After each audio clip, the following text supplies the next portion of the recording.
بسم الله الرحمن الرحيم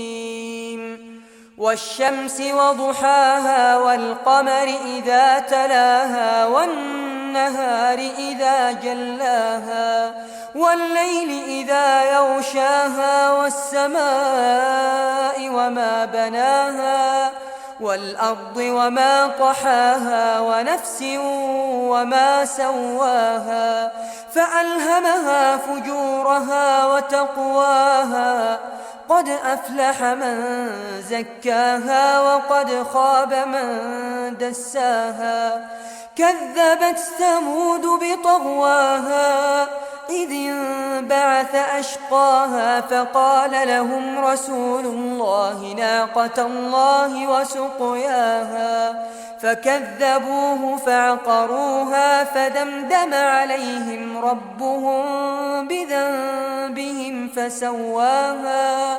ولا يخاف عقباها.